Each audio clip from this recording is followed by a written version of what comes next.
ইরানের উপর যে কোনো সময় আঘাত হানতে প্রস্তুতি নিচ্ছে মার্কিন সামরিক বাহিনী।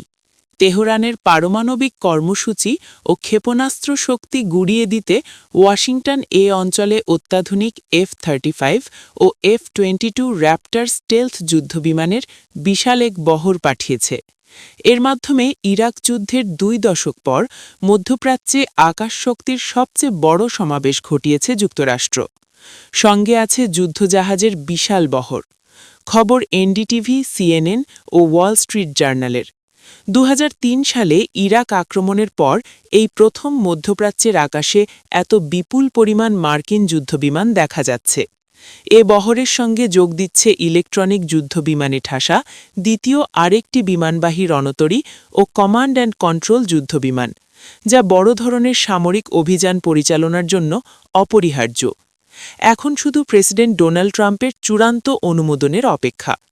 ট্রাম্প ইরানে হামলা চালাবেন কিনা তা নিয়ে এখনও চূড়ান্ত সিদ্ধান্ত নেননি বলে জানা গেছে।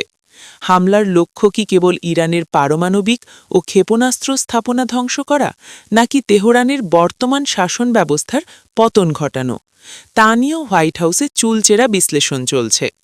ফ্লাইট ট্র্যাকিং তথ্য বলছে, মার্কিন বিমানবাহিনীর কয়েক ডজন যুদ্ধবিমান জর্ডানের মুয়াফফাক সালতি ও সৌদি আরবের প্রিন্স সুলতান বিমান ঘাঁটিতে অবস্থান নিয়েছে। এর মধ্যে আছে F-35, F-15, F-16 ও F-22 র্যাপ্টরের মতো শক্তিশালী যুদ্ধবিমান। এমনকি শেষ 24 ঘণ্টায় অন্তত 50টি অত্যাধুনিক যুদ্ধবিমান মধ্যপ্রাচ্যে মোতায়েন করা হয়েছে। নৌবাহিনীও পিছিয়ে নেই। তারা মধ্যপ্রাচ্য ও পূর্ব ভূমধ্যসাগরে 13টি জাহাজ মোতায়েন করেছে। এর মধ্যে আছে বিমানবাহী রণতরী USS আব্রাহাম লিঙ্কন ও USS জেরাল্ড আর ফোর্ড এবং এক ঝাঁক ডেস্ট্রয়ার যুদ্ধজাহাজ।